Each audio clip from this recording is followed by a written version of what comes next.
everybody. Welcome into TDN Against the Spread. You'll notice I have kicked Jamie off the show. It is only Jake and I today. He is driving his way to Chicago. So I've really brought Jake on here mostly to rub in the fact that I obviously won the bet from last week for all those that were watching. I'm really looking forward to my bottles of wine, of which I will definitely take Bottles. Now, videos. now we have Oh yeah. bottles. It was a Oh yeah, bottle it's of wine. Now bottles. I got bottles. Multiple bottles. I'll be happy to bring Multiple. multiple bottles.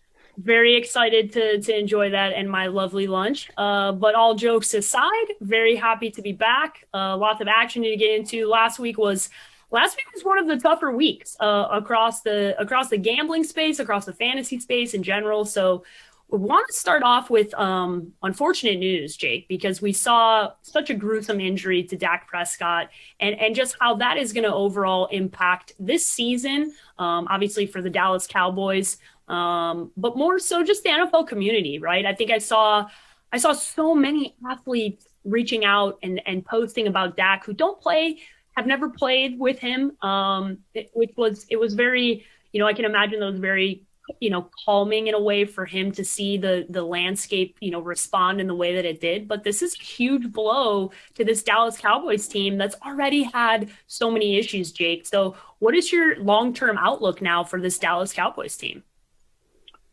I don't know that it changes a ton. Apparently the surgery went well. Dak seems to be in great spirits. That's awesome. I mean, the outpouring of fans, Jason Garrett coming across the field when the injury happened was moving, right? I mean, it was spectacular. And then you saw all the stuff on social media wishing Dak well. His brother posts stuff from the hospital, and now he's posted a video leaving the hospital, going home. So it looks like the recovery has started. He's in good spirits. That's awesome. I think the long term for him is going to be okay. This is 4 to 6 months. Knowing him is probably closer to 4, but you're going to take your time. So you're putting yourself training camp next year. The problem is he's playing on the franchise tag. And what happens, these negotiations going on this spring, it took a hit regardless. We're not going to get into that. The long term for the Cowboys, I don't mind that much. One of the best offseason signings was Andy Dalton. Phenomenal player. You know how big we're both are. And Andy Dalton, former Pro Bowler, took the Bengals to playoffs multiple times. This is the best complementary of weapons he's ever played with. CeeDee Lamb's playing phenomenal. Gallup's playing phenomenal. Amari Cooper's been spectacular other than last week. He had a little bit of a drop-off, but monster first 3 or 4 games. The problem is conventional wisdom says you go back to run the ball with Zeke. Well, you've already lost Lyle Collins for the year. You've now lost Tyron Smith for the year. I don't know how nobody's talking about that. That's unbelievable how that's just kind of flying under the radar. One of the best left tackles in football. This team's built to throw the ball. I think they're going to continue to do that. I don't know that it changes really the long term for the Cowboys. I think they can still win the division. I think it's still theirs to win. I think they're one and done in the playoffs regardless because the defense is awful. But I think Andy Dalton's going to give you 80 to 85% of what Dak was.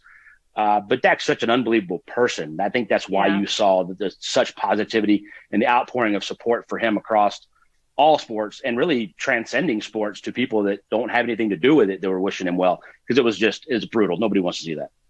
No, nobody wants to see that as a football fan. Even as much as there's this funny thing, right? I despise the Cowboys. I don't like their fans. I can't stand the team. But he is such a likable person. He's got an incredible story. He's a very likable person.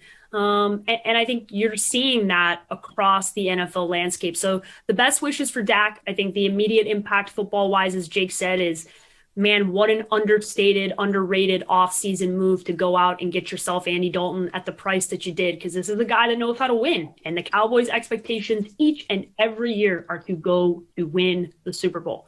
And I think that this team obviously is a far cry away from that, especially because of that defense.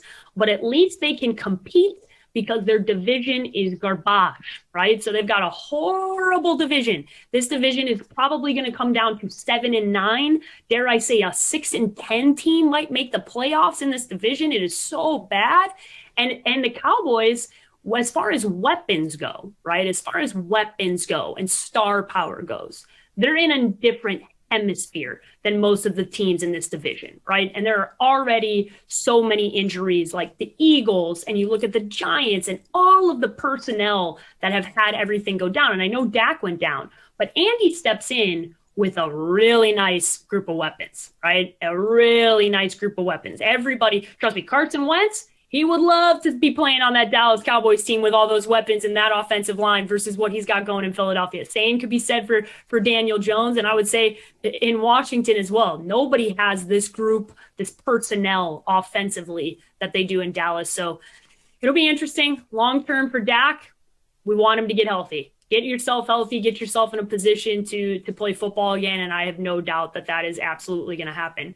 Quickly, Jake, before we move on to this week's games, we had Tuesday night football, right? It was a beautiful thing. I was like, oh, another night of football? I'm all in. I had it dialed in 4 o'clock on the Pacific time, so I don't have to stay up late. The game was over by 7 o'clock. I was like, this is amazing. The only problem was everything that we called Josh Allen out on the TDN Fantasy podcast, it happened, right? It was like we wanted to see him show out on prime time.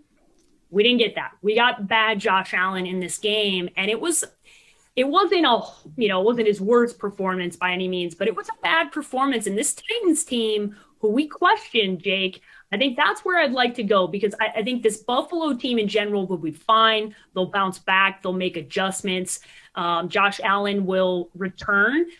Their defense, though, isn't as good as I thought they were, right? I think that's the big thing here, on top of the fact that I learned something from this Titans team. Other than Derrick Henry is a grown-ass man playing with boys, right? This is like, how many times does he have to stiff-arm somebody before people know, just don't let it happen to you, bro. Just don't let it. It's like, how many highlight reels you got to watch of him doing this to people?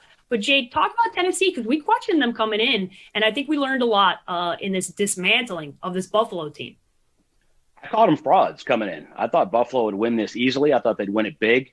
It all started with Andre Roberts dropping the ball, and it bops up on the second play for a pick, and they go right down and score. A.J. Brown has missed the last couple of weeks, but out since week 1, catches a touchdown right there. To me, it's not Derrick Henry. They're still not running it very well. It's our boy Ryan Tannehill. So I can't wait to talk to Jamie about this, because he said there's no way he could play at the level he played at last year. I disagreed.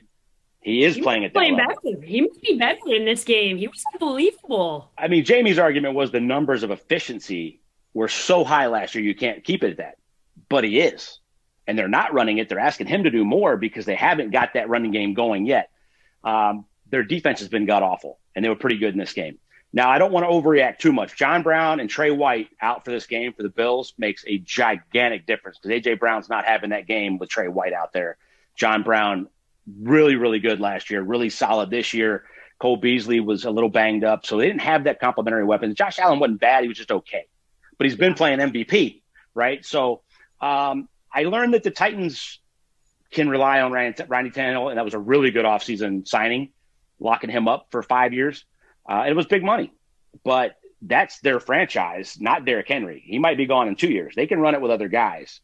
Taylor Lewan back helps a ton. He's fighting through injury. So that offensive line's pretty solid. They'll get the running game going. They're going to lean on it. But in the meantime, with Jonnu Smith, Corey Davis playing okay, and A.J. Brown back, they're pretty solid. That defense has got to play better. I don't know that I want to overreact too much, but I called them frauds. Now I'm going to call them possible contenders.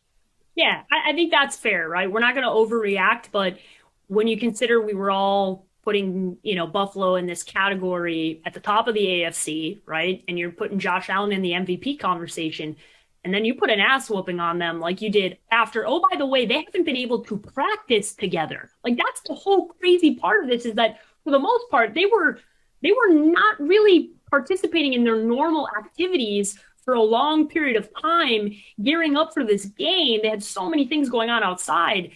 Man, I learned a lot from this Tennessee team. I don't want to overreact, like Jake said, but we called them, as we said, I was on board. I was like, I don't know what the hell Tennessee is, right? That's what I said. I was like, I don't know what the hell they are. I know they're a legitimate football team. I don't think anybody in the NFL looks unbeatable at this point. Like, every team looks beatable to me more than any other year before.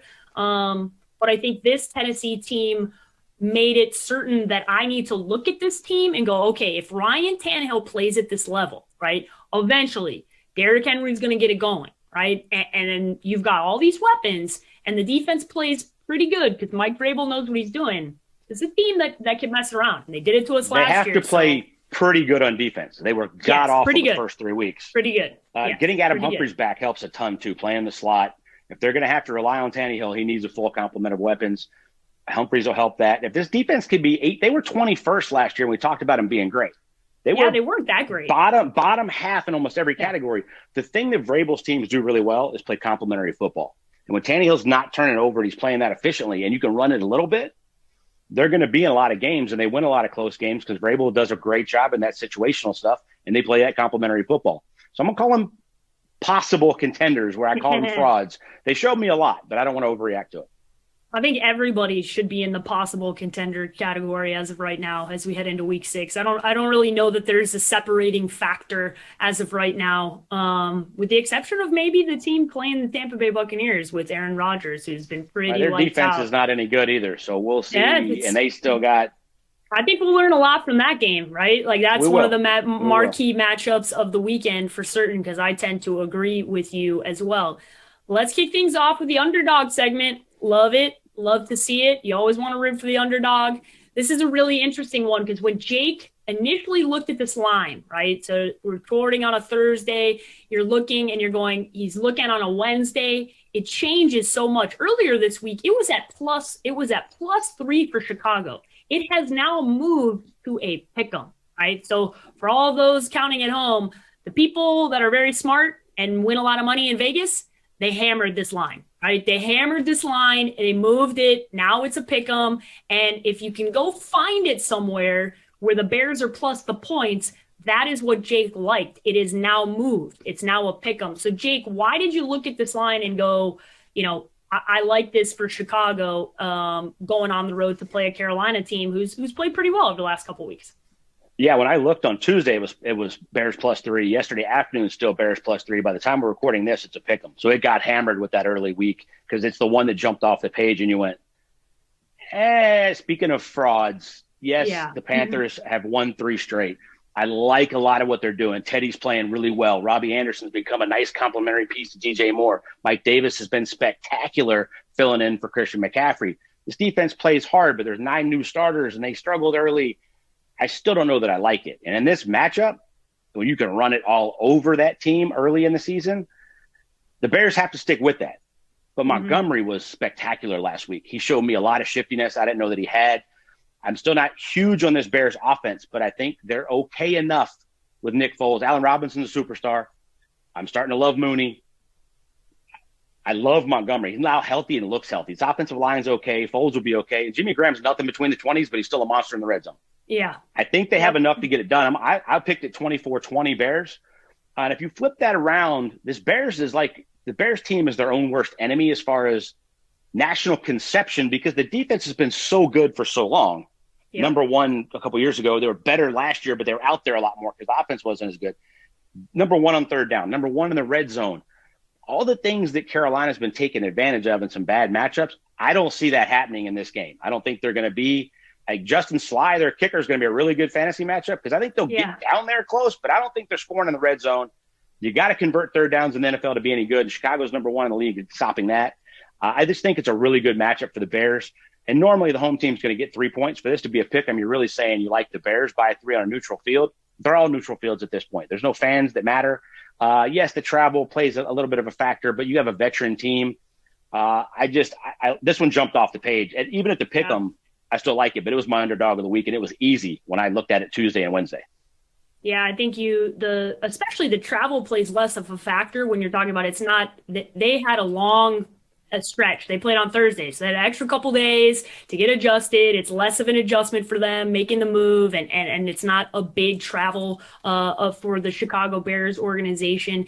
And more so to your point of looking at this, number one defense against in the red zone. Number one. I love the kicking. I love the kicker here because I do think they're going to get down there. That Bears defense just puts the clamps on, man. They're 1-1-3 in all the top categories. Like they're playing phenomenally. And I think Teddy Bridgewater, who's played a little bit better than I anticipated, is going to have some of those mistakes we saw in the first 2 weeks happen in this game. And you can't make mistakes against Kyle Fuller and Eddie Jackson, who are waiting for you, and Jalen Johnson, who's played a hell of a first quarter of the season as a rookie for this team. Jamie's picks, so I am representing all of Jamie's picks. He made all the picks behind the scenes. His pick for this one is the Denver Broncos +10. So they're playing the New England Patriots, Jake. Do you like this one? Because he sent this to me and I go, listen, okay, I'm looking at it, I'm going, okay, how do I feel about Jamie's picks? How do I feel about him? This one, I don't know that I agree with him. So it's a tough one for me to sell as it's his picks, but I am representing it. I think he probably mostly likes that this is a pretty big line, right? It's a big line.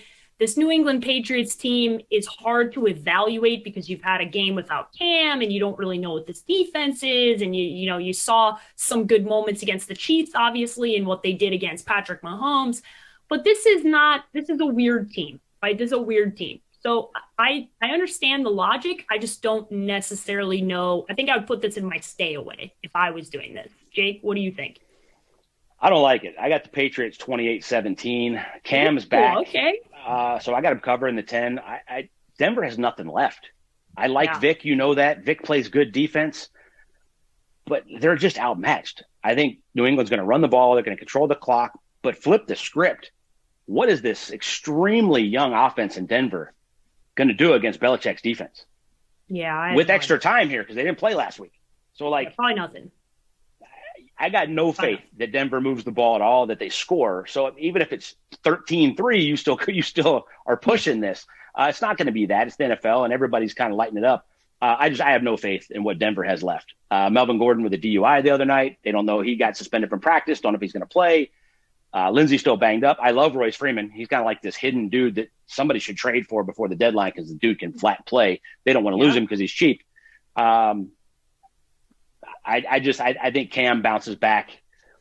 He kind of took a bunch of stuff because it was him that started this thing. And, he just needs like whatever to go pop off and be super Cam. So I see 2 or 3 of these. And I don't like this one at all. I wouldn't even put it in the stay away category. I like New England covering this. Yeah, this one's a weird one to evaluate for me with New England having a unexpected bye.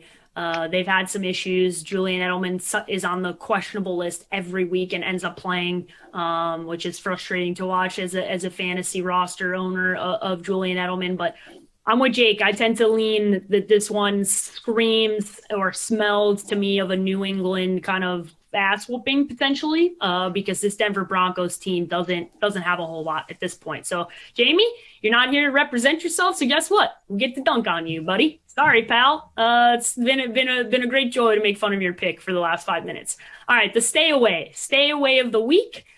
Jamie's totally agree with this one. Washington versus the New York Giants. I have absolutely no idea what this Washington offense is going to look like, right? We saw Kyle Allen got hurt. Kyle Allen was back in this game. You saw Alex Smith come out last week. You're going to get Kyle Allen again, as we said. But you're talking about 2 teams that are all over the map. The New York Giants are like roller coaster ride on level 100. Right? Like there are excellent moments from Daniel Jones, and then there are absolutely mind-numbing moments from him. And I think you play the guessing game. This is a divisional matchup. I'm with Jamie. The Giants are favored in this game. They're favored by 3, the traditional home favorite. I don't think the Giants deserve to be favorites against anybody. And I would say the same thing basically about Washington. So Jamie says stay away. I say stay away.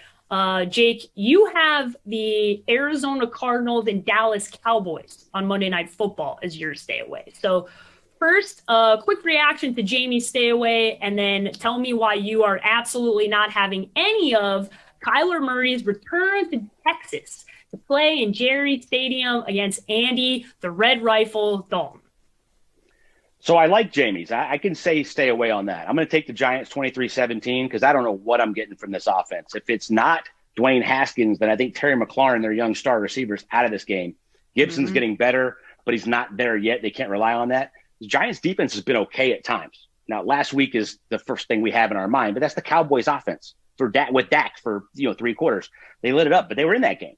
They've got more weapons. I like them. So I can see the stay away, but I'm going to take the Giants here to cover the 3. I don't know. The stay away for me is I don't know which Arizona team I'm getting. I don't put a lot of stock in what they did last week against the Jets at all. Kyler finally threw for 300, threw for 380. Really good. But in the fourth quarter, it was 17-10 at one point. They ended up winning 30-10. Yeah. DeAndre Hopkins had a really slow game, picked it up late. They had 3 other guys with 7 targets. but none of them did anything with it. Chase Edmonds is still better than Kenyon Drake, and he played in the slot some last week. Is that going to be the secondary piece that we're seeing to this? Because sooner or later, people are going to start doubling Hopkins, make you go everywhere else, and I'm not sure that they can. The running game's non-existent. I'm over this offense, Jake. I'm over it. They're driving me nuts. It's all over the map. Kyler's running around. Kyler's number 2 in the NFL behind Aaron Rodgers and not taking hits. But that doesn't mean the offensive line's playing great, and they can't run the ball. Flip the script. Their defense is not any good. And they just lost one of the best players in the NFL, the most underrated defensive player for the year, Chandler Jones. The only guy that could rush the passer. Budda Baker's still playing with a cast. They missed him a couple weeks ago. He's a freak. He's out there playing after 1 week after surgery on his thumb. Phenomenal. But he's still playing in a cast. And you're not any good on defense. You're playing this Cowboys team. I already said Andy Dalton's going to give you 80 to 85% of what Dak's going to do. But their defense has got awful. I think it sets up for a Monday night shootout, and I don't know which way to go. I don't know that I like the Cardinals. I picked the Cowboys in this game, but it's a total stay away because I have no idea. I don't have enough confidence in either one of these teams to tell you that I like one more than the other, and I'm not sure exactly what we're going to get. To this one, is stay away. I totally agree. I think the initial reaction, right, is you lose Dak Prescott, who's been the number 1 fantasy quarterback, has been unbelievable, putting up big numbers.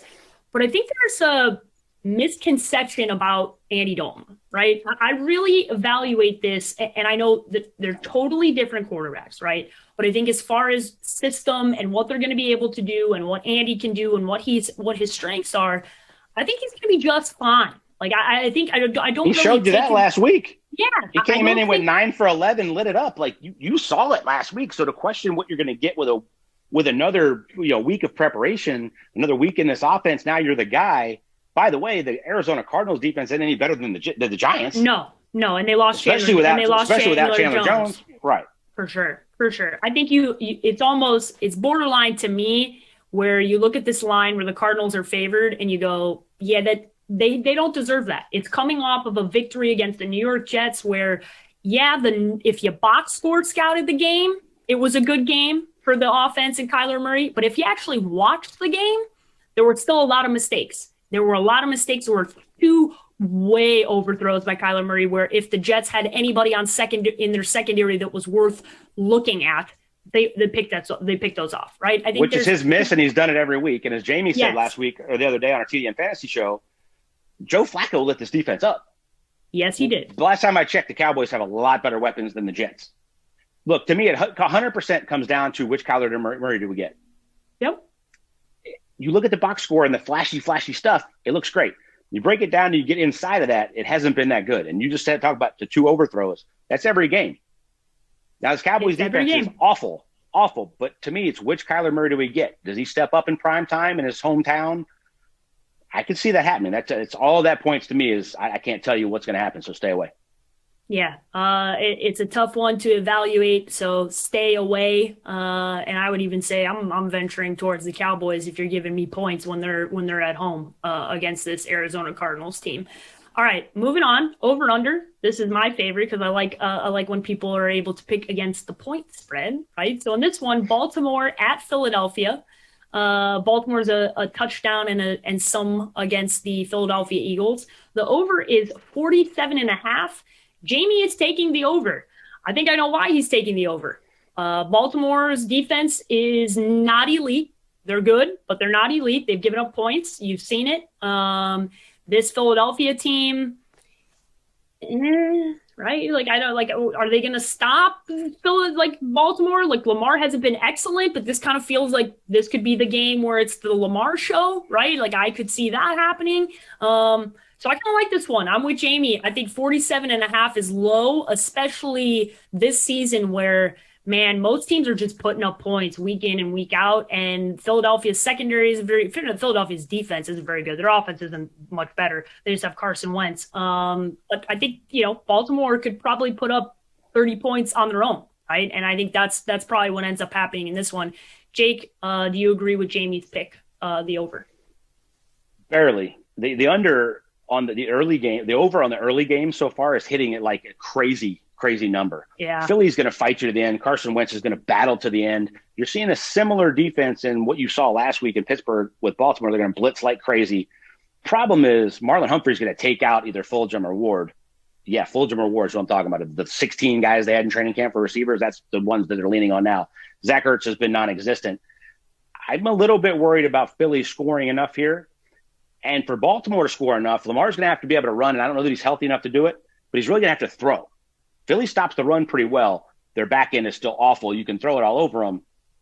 That's where we're going to have to see Lamar get back to what he did last year for this to hit. But I think it barely goes over.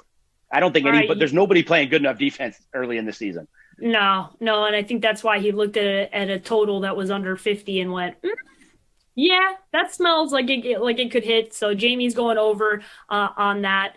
Jake, you're going over your pick, Los Angeles at San Francisco. The over is 51.5. That's the 51 and a half, right? So you like this one. I envision you like this one because the LA Rams are going to be able to put up points on this San Francisco defense or lack thereof. And I don't see a way in which Sean McVay isn't going to be able to do this. So you like the over. Is that why you're leaning that way? I'll get there in a second. The big reason I like this is because I think San Francisco can score points on the Rams. This Rams defense has been solid this year. Jalen Ramsey's going to take away your best receiver. Aaron Donald's going to wreak havoc. But Raheem Mostert back last week was spectacular. Looked explosive. He's a home run hitter. I love him in the screen game. You got Kittle back for the third week. Ayuk's playing really well. Deebo Samuel's back for the third week. Their acclimation period should be getting better. 100% of this hinges on who's playing quarterback. If this Garoppolo, is he healthy enough to play? He got benched last week, yes, but he shouldn't have been out there. That ankle was not healthy. I think he's going to be a little bit better. I think their ability with Kyle Shanahan to scheme it up against anybody is going to score some points. I got 31-23, so I got this at 54, and I'll flip the script now. I love what Sean McVay is doing. Jared Goff's getting the ball out of his hands, whether it's Kupp, Woods, Higbee, Everett, Reynolds, throw in Van Jefferson, the rookie. And then you go to the running backs where there's Henderson, Akers, Malcolm Brown. They're not relying on this offensive line to stop you for 6 or 7 seconds like they were a couple years ago when Jared Goff started to struggle. The ball's coming out quick. It's going to the playmakers in space. They're running it more than any team in the league, which is still kind of shocking to say because Jared Goff's playing really well. But because of that, the play action game's working and it's coming out of their hands fast. They're scoring on everybody. I like the over in this one. I can see, I love both of these coaches. I love both of what they're doing. Kyle Shanahan, with getting some of these weapons back, is going to put up points and yards on everybody. If Jimmy Garoppolo plays a B- game, they're scoring 24. So I love the ability for the Rams to cover this and win, but I think they're going to put up 30, 31, 33, 34 themselves. I like the over in this one. Yeah, I agree with you. I think you're going to see a lot of points, and I think you'll see a much better performance from Jimmy G this week as you're going to rebound. You're going to see a much better team in San Francisco. All right, the best part of the show, by far and away, the locks. It's time to lock it in. I think this one is a phenomenal pick, Jake. I looked at this one and I said, "Yep, I totally agree." After Tennessee's performance, right, and there's certain books you can even get this at 3, right? It's moved to 3.5, but there's certain books you can get it at 3, and I know that's what you saw it initially at, right? Which would mean if Tennessee, which they are playing at home, and Houston were playing on a neutral field, that those teams are even. That is a lie. These two teams are not even. There is no neutral field in which I would be saying the Houston Texans are an evenly matched football team and an evenly coached football team with the Tennessee Titans. I do not see that. I think after the Buffalo win, I'm surprised at this line. I think that's, you always look for stuff, for trends that don't really fit what you're seeing. This doesn't really fit what we're seeing. And I know Houston got off the schneid last week with a victory, but I don't believe in this Texans team at all, Jake. And I totally agree with you. I think this is a lock for sure.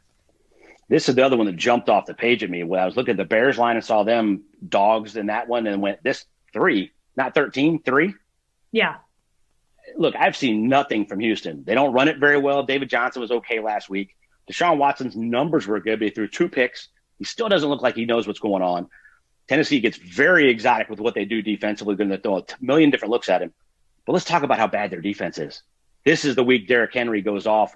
I don't care if it's 3, 3.5. I got him 31-21. I love the Titans in this game. It's my lock of the week. I love the swag of this team. I love the confidence of this team. I love the togetherness of this. 3 practices in 16 days. And while everybody's talking about you don't need practice, bull crap, you don't need practices. That's garbage. Yeah, you definitely need practice.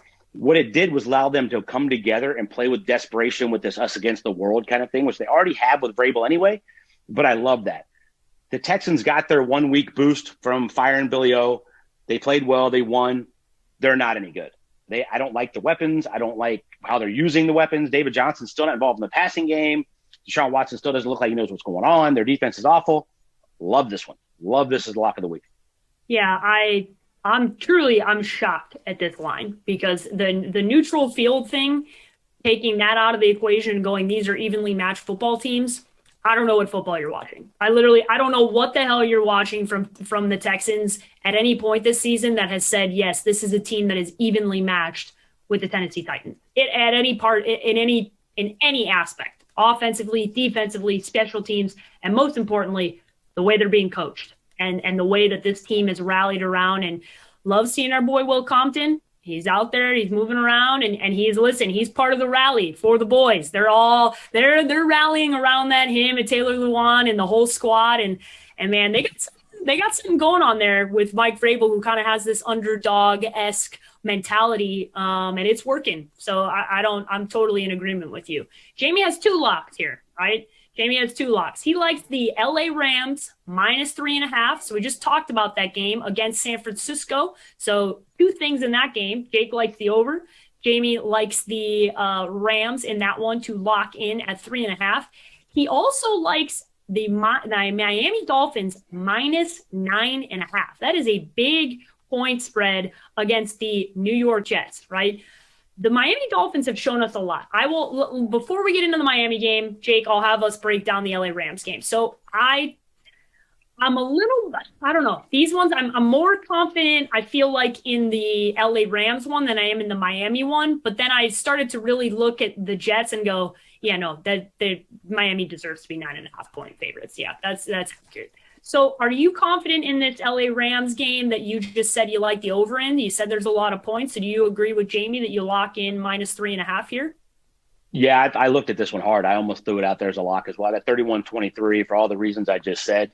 The one biggest reason that I didn't even mention was how bad San Francisco's defense is playing. They want to rush 4 and rotate those 7 first-rounders that they had last year. Well, all those guys are hurt or gone. They can't play that way. Fred Warner's a beast, but he can't do it all himself at middle linebacker, and their back end is extremely suspect, and they can't really play the design scheme that they want without those pass rushers getting their rushing 4. So, yeah, I like the Rams to be able to exploit that. Love them in this. This was almost a lock for me. Okay, almost a lock. All right. The Miami Dolphins, all right, so Jamie has this one -9.5. They were playing the yikes football team, the New York Jets, right? And it is truly yikes watching them play football. I mean, that is exactly how I'm saying it and delivering it. I think Miami, a team that just went to San Francisco and punched that team in the mouth. I mean, punched them, curb stomped them, kicked them in the head, and then walked away. I mean, it was a absolute butt whooping on the coast. And Miami has, ever since that Buffalo game, right? They played Buffalo down to the wire. They really should have won that game. They really should have. They could have put them away. Josh Allen just made spectacular Josh Allen MVP conversation plays in that game. But they've been slowly but surely. This is the team that we saw the back half of the year last year, right? Where Brian Flores really had this team playing really, really good football with not a lot of pieces. Well, guess what? They got a lot of pieces this offseason. They added a lot to that defense. There are a lot of stars on that side of the football. And oh, by the way, Ryan Fitzpatrick is here to remind you that it is not Tua time. It is not Tua time. I don't want to hear about Tua time. This is Ryan Fitzpatrick. He is here to remind you that he deserves some damn respect because he is a hell of a football player. And he is, what are you not? I mean, what more is there to say here, Jake? I'm all in on this one. I'm all in on Ryan. I'm all in on Fitzmagic throwing all over this absolutely atrocious New York Jets defense. The only reason I would hesitate is it's the Finns and the Jets. But if you break it down like you just talked about, Fitzmagic is the only reason they're relevant. Go back to week 17 where they went up to New England and kicked their ass last year. Brian Flores had a bunch of nobodies you've ever heard of playing their butts off all year for him. That's continued, but as you said, they got better. They're getting healthier on defense. They're getting some of those pieces they added back. But Fitzmagic is the entire reason that they're relevant. He's playing out of his mind. Devontae Parker's playing through injury, still playing really well. Jasicki's become a nice thing in the slot. Preston Williams had a nice game last week. Gaskins, their running back, nobody expected that with Breida and my boy from UAB. But dude, Fitzmagic's running. He had like 60 yards running a couple weeks ago. He's doing everything for this team. I don't want to hear Tua till like week 16 until they're not relevant anymore and they're gone. I think he needs to play a couple games, but that's once they're out of the conversation of being relevant. They're still relevant in the AFC East.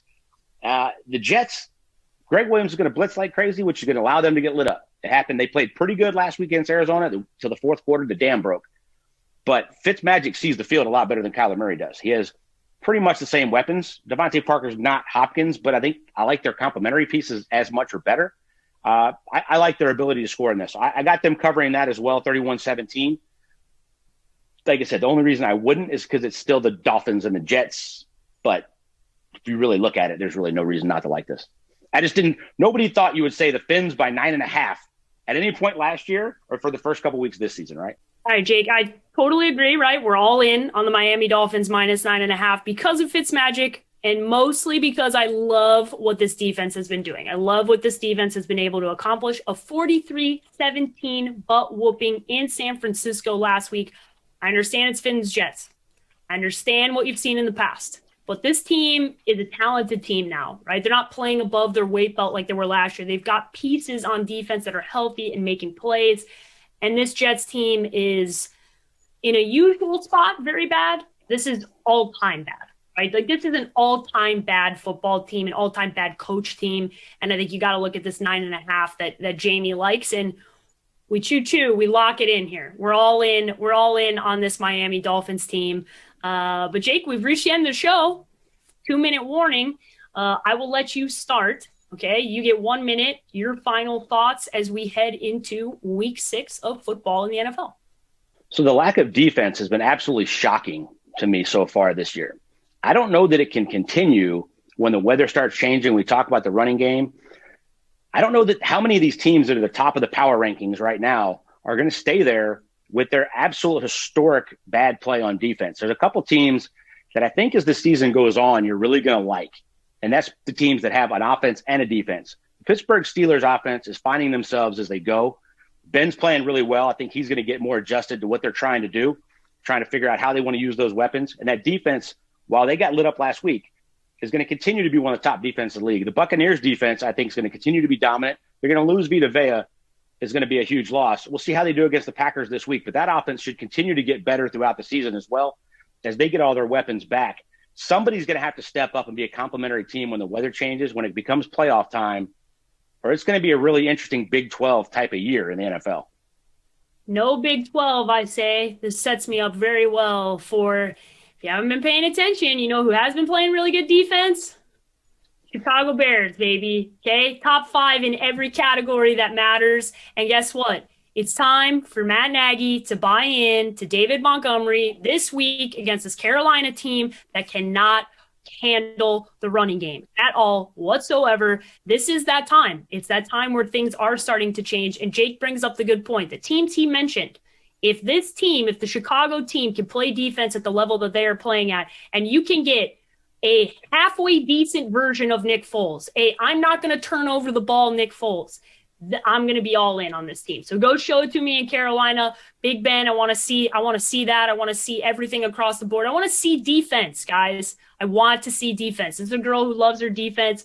It's got to get better. So I'm in total agreement with Jake. We're calling out all the defenses in the league. Get better. We finished right on time. 2-minute warning. Phenomenal way. You set me up perfectly, man. I was like, I didn't even tell you I was going to tee off on defense in the NFL. And we did that so nicely, but real talk, it has been really bad. So I better see better defense because this is not college football. I do not want to see that. I do not need any Big 12 in the NFL. I know a lot of people like that. Count me as one who is not in for that at all. Jake, how can everybody follow you on social media? Tell the great people where they can find you. Arians NFL on the gram and Jake B. Arians on the Twitter, as I like to say. And on the Twitter, yeah. He's hip with saying the gram, but he comes right back down to reality by saying the Twitter. I got to level myself out. Yeah, that's perfect, man. That's exactly what I needed to hear. You guys can follow me at _sports page with an I on both Twitter and Instagram. You can follow our podcast at TDN Fantasy, and be sure to check out everything we are doing leading up to kickoff on Sunday at thedraftnetwork.com.